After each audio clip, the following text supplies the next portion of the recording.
This is Podco Media Networks. It's the Innovation Podcast with Mark Reed Edwards and Garnett Harriman. Let's start the show. Hi, it's Mark. We're back with Emanuele Dal Carlo of Fairbnb. This time we learn more about the co-op model that Fairbnb is employing, plus how Emanuele ended up in the co-op, how Fairbnb engages with brand ambassadors, Emanuele's marketing plans, and lots more. So let's get back to the discussion. Let's talk a little bit about something that I think like a lot of our North American and certainly American listeners may not be so familiar with, and that's the cooperative model, the co-op model. Yes. You know, we have some history with that word in this country. You know, people associate it with unions. Yeah. There's a flavor of cooperative that has to do with food distribution in this country. Yes. You know, it's associated, that type of food distribution used to be associated with, like, I hate to say it, but hippies. Yeah. People living on communes, and, you know. Yeah. I understand. People like Mark Reed Edwards who have their own sovereign territories that they live on. I think Mark has his own food cooperative that he runs, you know, with an iron fist. It's called Wegmans. or Ralph's or whatever, right? It's like, you know. But, you know, all kidding aside, there isn't a lot of familiarity with the business model of a cooperative. So maybe you could just spend a few minutes talking a little bit about that. Yes. Well, I think that those kind of cooperatives you talk about, obviously, the main difference with the normal company is that there are no literally equities. I mean, everybody has one vote in the assembly, no matter how much capital is put in. And this is something that for people who are used to equities and unicorns and exits and stuff like that, and venture capital sounds really weird. But it actually creates a very... Just to be clear, it's one person, one vote versus Exactly. $1, one vote. Exactly. Okay. There is and this is, for example, in our cooperative, we have a little space for investors, which can have maximum of 30% of the votes of the cooperative. And within the 30%, it works like from the amount of capital. So the capital, the actual investor cannot take over the company. Is a strange concept, but it works. I mean, in Italy, we have massive cooperatives. There are really proper companies. I mean, they are massive organizations with tens of thousands of employees in all sectors, basically, from industrial production to services. We have, for example, one of my clients in my advertising agency is one of the biggest cooperative in Italy. He's got €1 billion turnaround, and is running restaurants for corporations, and is a cooperative. So is a misconception that is that kind of hippish thing. Applies perfectly to the world, but is also a good way of making money. The only difference is that the governance is more distributed, is more open. If you creating, like we are trying to do in the future, a multi-stakeholder company, you can include your customers and your suppliers in the democracy of the things. It's a very interesting approach. I don't come from the cooperative world. My company is a normal limited, and I always been working with even corporations. Wait a second. How is it that a capitalist like yourself ended up in a cooperative like Fairbnb? Why didn't they stop you at the front door? They tried. No, I'm joking. I tried to stop them. To be completely honest, I didn't believe in the cooperative. But now the truth comes out. But I have to say that I was wrong. It's another word I'm learning by doing it. And I have been able to bring my business experience in a seamless way, because it's actually a company and it works like a company. The only thing is that you cannot use the brute force of your equity to take decision in a board, in an assembly, but you have actually to work hard to come out with the best solution that accommodate all the needs. And I believe that in the long term, especially in our business, that's going to be a lifesaver, because it's going to help us stay true to our values and not to sell out.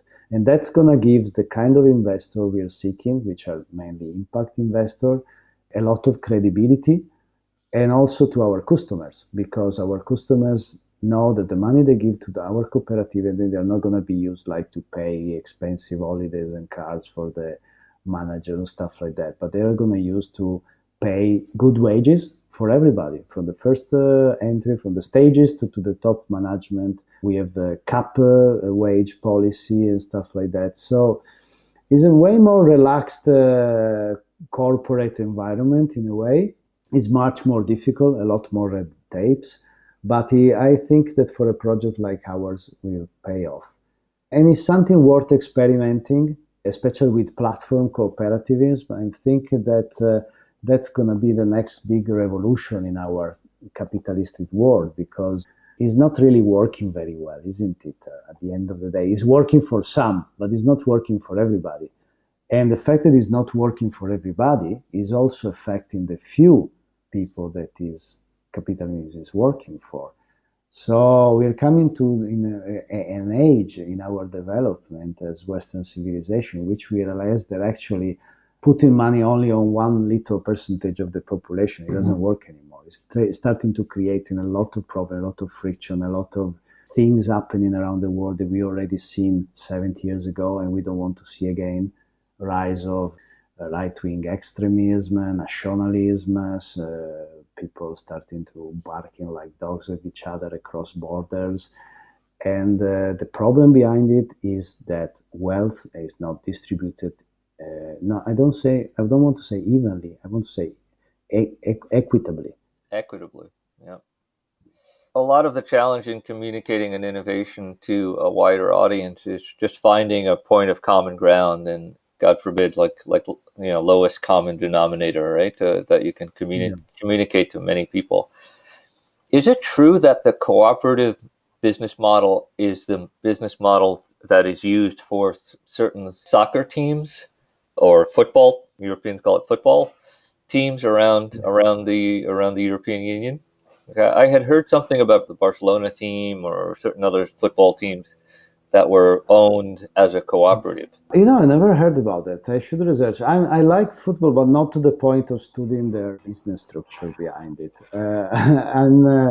But it is actually a very good way of involving your customers. We have, for example, cooperatives works very well for supermarkets, retail store, because the customer is very, very faithful to the brand. Yeah. He knows where the product is sourced. So it could work in football. I mean, in brand that is high engagement with his customer, it could work very well. So I wouldn't be surprised if a football team would choose that. I know it works for small teams because it actually is like creating a very wide support, economical, actually fun support to the team. Yep. So, but I didn't know biggest team was. I'm going to research that. I just did some internet research and I found that FC Barcelona is a cooperative with more than 175,000 members. There you go. Wow. So now when you change your brand messaging, you can put a footnote to me on that one. and a second footnote to Mark Reed Edwards for doing the research that validates my crappy memory. Yeah. Well, there are also a lot of banks, not only in Italy but in Spain as well, which are cooperative. Oh, and insurance companies. Somewhere in the back of my head, I knew that, especially Italian banks. Yeah. Yeah, and our bank, the bank we use is a cooperative, and the approach with us as a client is completely different. They actually give us better conditions because what we do than a normal client, and it is because they know we're going to have an impact on the people that is their account holder. So it's like feeding into each other this world. And I'm telling you, I mean, I think that in 5-10 years, platform cooperativism in general is going to become like a big answer to the problems that we are facing now. Yeah, we have a lot of banks in America that are uncooperative. That's kind of especially when you ask money, isn't it? Well, apparently, we're speaking with Emanuele del Carlo, and Mark and I are pleasantly surprised. We thought he was an expert on marketing and sustainable travel, and now we realize he's a global banking expert too. I mean, I'm expert in not being able to have the banks giving me money. Let's say that. There Join you the go. club. Yeah, There you go. But they'll only give you money if you have money. exactly. When you don't Exactly. need it, they're all over you. Oh yeah, exactly. So we've talked about some of the differentiators and the sort of the philosophy of the co-op model and some of the unusual places where you might find the co-op model, and that's great. Tell us a little bit more about how Fairbnb as an organization has been funded so far, what your plans are for, fund, at the end of the day, you still need money to Obviously, run the yes, operations and to grow and get the message out and get more and more property owners and exactly. hosts on the platform. So tell us more about the plan for getting more resources, including capital resources. Exactly. Allora, beh, first of all, we've been very lucky. We've not spent a single penny in marketing and advertising because for two main reasons. We have members that do that and invest with their work in it. And also, we had an amazing response from journalists and people like yourself that are interested in the concept. So the word has spread up to now, and people reaching us to us. They want to become host or just user. We have more than 4,000 pre-registered users without investing 1 cent. And we have a press review which is like 10 pages longer. We've not issued a single press release. We never asked for attention. It's just that the concept has gone on its own. So that's helped a lot, keeping the overhead down and to concentrate and focus our investment in the creation of an MVP, a minimum viable product, which we are about to launch in May 5 pilot cities. So all the money that we as members have put in the company, which is sums up to a little bit more than 100K, is being invested in paying development at that, and we're going to see, and research, of course, with regulation and local administration, and we're going to see the first results. Then we have won the possibility to ask for a very low interest loan from Ethical Bank in Italy, Banca Etica, which is around 400K, which is going to be available for us in the near future, September. And then we are applying for a contribution from the Italian Ministry of Industrial Development that has got a plan for entering in innovative cooperative up to 49% of their investor capital. Then we have small investors coming to us, people that want to just enter with 4K, 50K, 20K is coming to us, asking how they can do it. We do the onboarding process. And that's it at the moment. But we are also talking with foundations around the world that are interested in sustain an enterprise that is caring about sustainable travel. And we are open to discuss with everybody. We don't have ideological approach. We can partner with companies, with corporations, with the just to share the values and the goals. But because we don't have a problem with making money, actually we want to make money, just we have a problem how to use them. And we want to use them to foster a circular economy in communities. You have an interesting thing that we've talked about offline, and I want to just throw it into the mix here. You have brand ambassadors around Europe in different places, and I think maybe Australia as well. How do you engage with brand ambassadors, and what do they do on behalf of the Fairbnb cooperative network? And how has your experience been thus far with that notion of spreading the message? Well, we are lucky, really blessed to have a lot of people that is reaching to us, and they have network and they kind of open their network for us.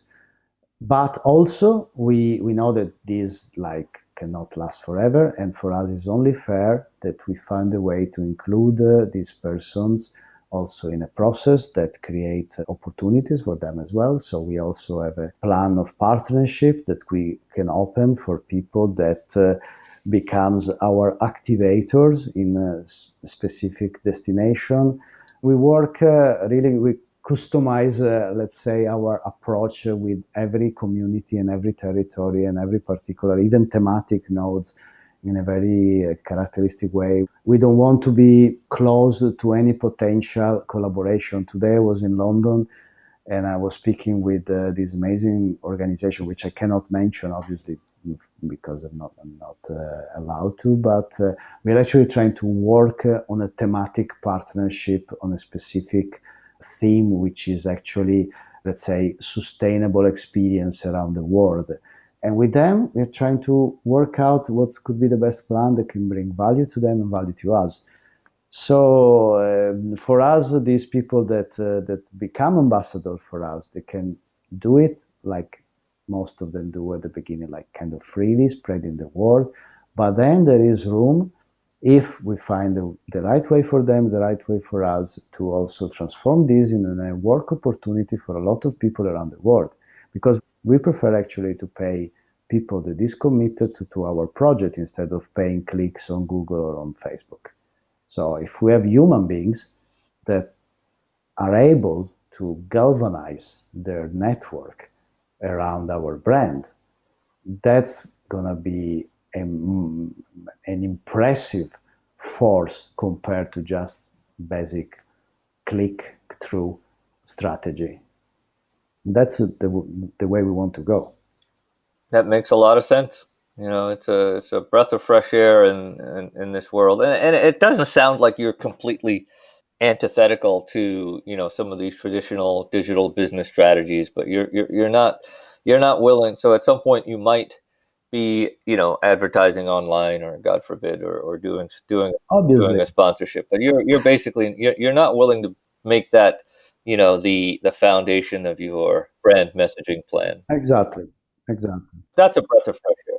Yeah, we're not against anything, but we are pro some another way. I mean, we're gonna use probably Facebook advertising. We're gonna probably use Google Sure, clicks and of stuff course. like that. There's no shame in that. But No, comparing that to the fact, or having maybe in the near future even few hundreds of people that talk well, really talk well with their friends and family and bigger networks and work colleagues, and they create opportunities for your brand because they believe in it. Because also maybe they're even economically motivated, but not only economically motivated because they feel part of the brand. Because we are open, we are a cooperative, so we can accept members from all around the world.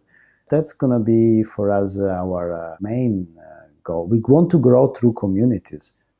After all, if we create local nodes, and this is what we are trying to do here in London, actually, tomorrow we got a meeting with around 20 people that they're going to meet up with us and work out if we can open a local node in London. Is actually working through the community project. The community projects have an amazing force. I mean, they're already involved. They're already bringing good things to the people. And if they partner with us because they want to receive funds, they're going to become the first activators for us. that's great. That's great. So I think it's time to start sort of end capping and winding our discussion down. It's been a great talk so far. We've covered a lot of ground, and a lot of what you're saying is so enlightening and so refreshing. Clearly it's very innovative, and we're thrilled to have you.